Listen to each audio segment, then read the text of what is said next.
देवेंद्र, ये भी है कि देश भर में अब कहीं भी आ जा सकते हैं। ये बड़ी खबर, ये रात की खबर है। यानी अब देश में आप किसी भी राज्य में जा सकेंगे, इस पर अब किसी भी तरह की रोक टोक नहीं है। ये क्लैरिटी इस गाइडलाइन में जरूर आ रही है देवेंद्र।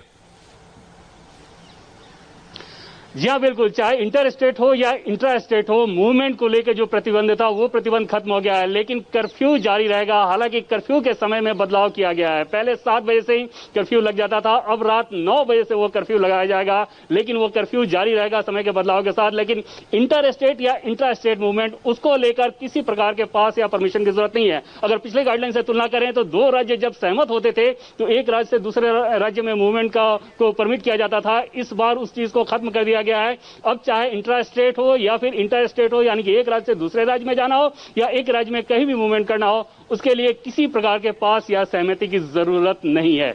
जी पंकज। बिल्कुल सौरभ, आपके पास भी कुछ जानकारी है? सौरभ हमारे साथ जुड़ रहे हैं। सौरभ, आपके पास भी कुछ जानकारी है? मैं पहले तो यही खबर मेरे ख्याल से देश भर को बताने की जरूरत है पंकज, सबसे ज्यादा, कि अब देश में कहीं आने जाने पर पाबंदी नहीं है। किसी पास की, ई पास की जरूरत नहीं पड़ेगी। अगर आपको एक राज्य से दूसरे राज्य में, एक शहर से दूसरे शहर में जाना है, अब किसी विशेष पास की या इजाजत की आपको जरूरत नहीं है। ये बड़ा साफ साफ इस गाइडलाइन में लिखा हुआ है। देश भर में अब मूवमेंट आप आराम से कर सकते हैं, कोई आदमी कहीं भी ट्रैवल कर सकता है। ये जरूर उसने कहा है अगर किसी राज्य को लगता है कि स्वास्थ्य कारणों से या पैंडेमिक के डर की वजह से उनको कुछ मूवमेंट में रेस्ट्रिक्शन लगानी है, तो उसकी वाइड पब्लिसिटी करेंगे, बहुत पहले से समय देंगे और बताएंगे कि क्या रेस्ट्रिक्शंस है। लेकिन केंद्र सरकार की गाइडलाइंस में साफ कर दिया गया है कि अब चाहे वो गुड्स हो यानी सामान हो या फिर व्यक्ति हो, इंसान हो, उनके मूवमेंट में कहीं कोई रिस्ट्रिक्शन नहीं है। ना आपको कोई परमिट चाहिए, ना कोई ई पास चाहिए, ना आपको पुलिस की परमिशन चाहिए, ना डीएम की परमिशन चाहिए। अब आप आराम से एक शहर से दूसरे शहर या एक राज्य से दूसरे राज्य जा सकते हैं। ये बिल्कुल साफ साफ इसमें कहा गया है। इसका मतलब साफ है, एक तो व्हीकलर मूवमेंट जो है वो पूरी तरह से खुल जाएगा। हालांकि इसके अंदर अभी पब्लिक ट्रांसपोर्ट को लेकर के बहुत कुछ नहीं कहा गया है। वो क्योंकि पिछले गाइडलाइंस में आपको याद होगा तो राज्यों के ऊपर छोड़ दिया गया था कि 2 राज्य तय करें कि उनके बीच में बस चल सकती है या नहीं चल सकती है, या ट्रेनें तो अब रेलवे चला ही रहा है, तो पब्लिक ट्रांसपोर्ट चल ही रहा है। और अब इसका मतलब कि प्राइवेट गाड़ियों पर से भी रोक हटा ली गई है। आप अपनी प्राइवेट गाड़ी से किसी एक स्थान से दूसरे स्थान आराम से जा सकते हैं, सिवाय रात 9 बजे से सुबह 5 बजे तक। ये नाइट कर्फ्यू है, ये लागू है। रात 9 बजे से सुबह 5 बजे तक मूवमेंट पर दिक्कत है, उसको नाइट कर्फ्यू कहा गया है। उसके अलावा सुबह 5 से रात के 9 बजे तक आपके कहीं आने जाने पर अब कोई रोक नहीं रह गई है। इसका मतलब कहते हैं कि बहुत सामान्य सा या बहुत ढील के साथ इसे आप लॉकडाउन कहिए, 1 महीने तक ये गाइडलाइंस लागू रहने वाली है। पंकज, दरअसल इसको 3 फेजेस में बांट दिया है इस बार।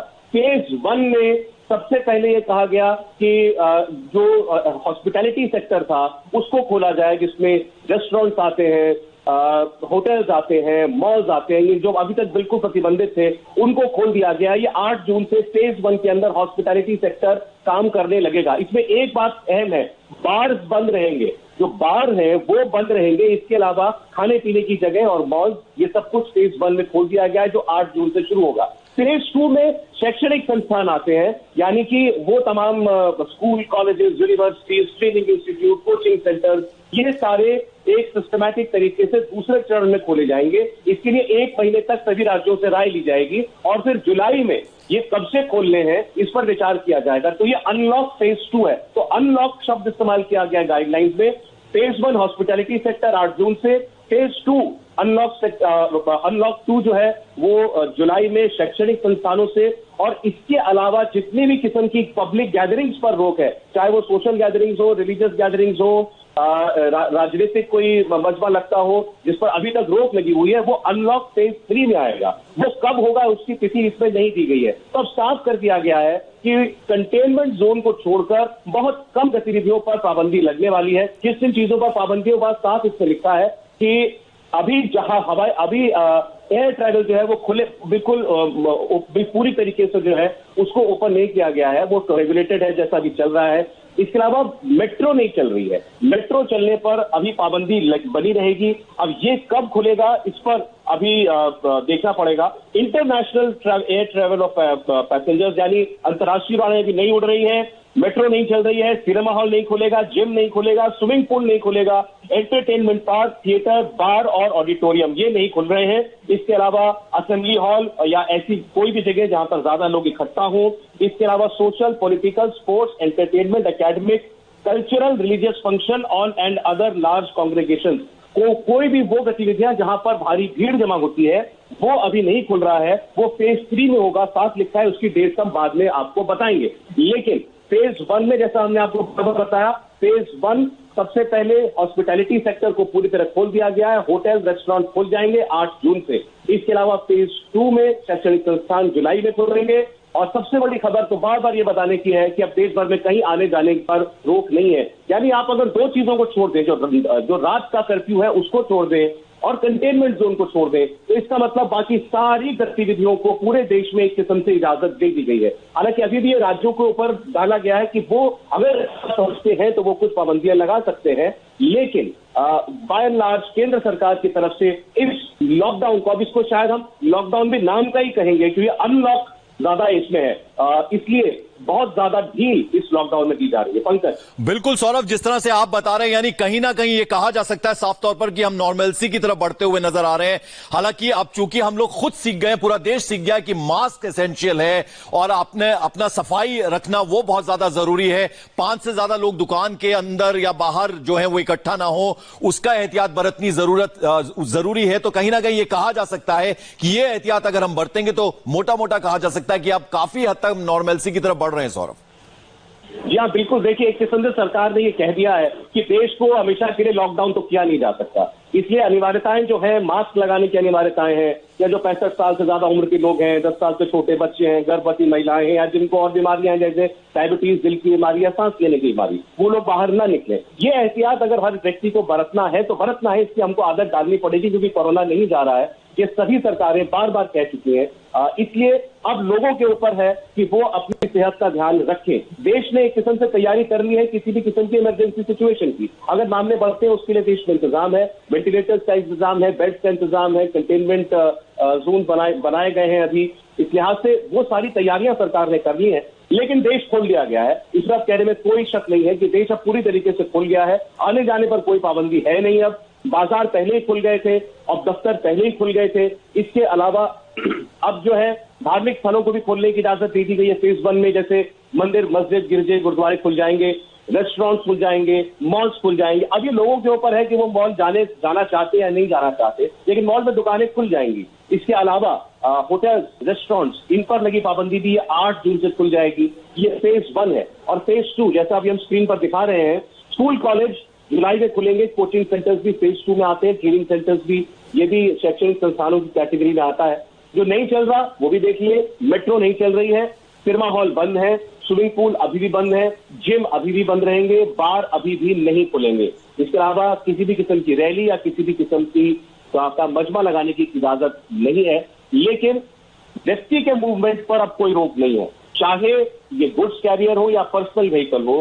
अब कोई भी गाड़ी कहीं भी आ जा सकती है, आप कहीं भी आसानी से मूवमेंट कर सकते हैं। कंटेनमेंट जोन में हालांकि सख्ती को बहुत अभी भी ज्यादा रखा गया है और यही कहा गया है कि जहां पर इंफेक्शन है, जहां पर संक्रमण है, उसको वहीं पर रोके रखे और बाकी देश में गतिविधियां चलने दें। पिछली गाइडलाइन में भी ये कहा गया था कि जो कंटेनमेंट जोन है उसके बाहर कुछ रेस्ट्रिक्शंस के साथ एक्टिविटी शुरू हो, लेकिन अब कंटेनमेंट जोन के बाहर ज्यादातर गतिविधियों को खोलने की इजाजत दे दी गई है।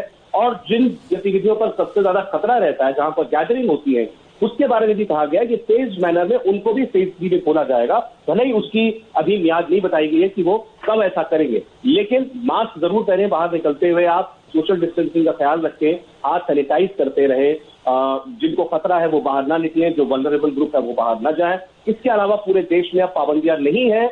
लॉकडाउन आप इसे कह लें, इसको आप लॉकडाउन 5 कह सकते हैं, लेकिन ये लॉकडाउन अब केवल लार्ज गैदरिंग्स के लिए या फिर कंटेनमेंट जोन के लिए रह गया है। इसके अलावा अब एक तरीके से हर किस्म की गतिविधि को सामाजिक गतिविधि को भी और आर्थिक गतिविधि को भी इजाजत दे दी गई है। बिल्कुल, तो जैसा कि सौरभ बता रहे हैं, हम एक बार फिर से अपने दर्शकों को बता दें, इंडिया टीवी जो लोग देख रहे हैं, लॉकडाउन 5.0 का प्रारूप कैसा होगा, इसके लिए मिनिस्ट्री ऑफ होम अफेयर्स की तरफ से गाइडलाइंस आ गई हैं।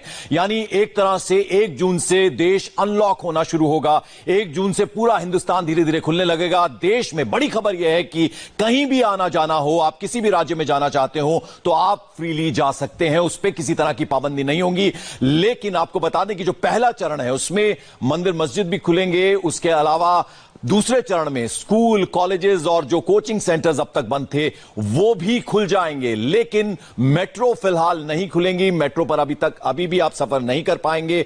उसके अलावा जो तमाम स्विमिंग पूल्स और जिम और वो जो राजनीतिक रैलियां होती थी, पब्लिक गैदरिंग्स होती थी, वो अभी फिलहाल आप नहीं कर पाएंगे। तीसरे चरण में उसके बारे में भी बताया जाएगा। लेकिन अभी फेज 2 में स्कूल कॉलेज खुलेंगे, जैसा कि हम आपको बता रहे हैं, यानी जुलाई के महीने से स्कूल कॉलेजेस खुलेंगे, कोचिंग सेंटर्स खुलेंगे। लेकिन दिल्ली में अभी फिलहाल मेट्रो नहीं चलेंगी। सिनेमा घर अभी भी बंद रहेंगे क्योंकि वहां ज्यादा लोग इकट्ठे होते हैं। और अगर आप किसी दुकान में जाते हैं तो अभी भी वो पाबंदी रहेगी एक तरह से कि आप 5 से ज्यादा लोग ना हो। लेकिन अभी इतने दिनों के लॉकडाउन में लोगों ने ये बात सीखी है, मास्क बेहद जरूरी है, उसको पहन के ही जाना होगा। अपनी साफ सफाई का ध्यान रखना होगा, ज्यादा भीड़ इकट्ठी ना हो उसका ख्याल रखना होगा। 10 साल से जो छोटे बच्चे हैं वो घरों में रहें, 65 साल के बुजुर्ग बाहर ना निकलें, गर्भवती महिलाएं बाहर ना निकलें, तो उसका ध्यान रखना होगा। कंटेनमेंट जोन में जाने की अभी भी मनाही होगी और कर्फ्यू जो है रात 9 बजे से सुबह 5 बजे तक लगेगा। लेकिन बड़ी खबर यह है कि अब एक तरह से देखा जाए तो देश खुलेगा 1 जून से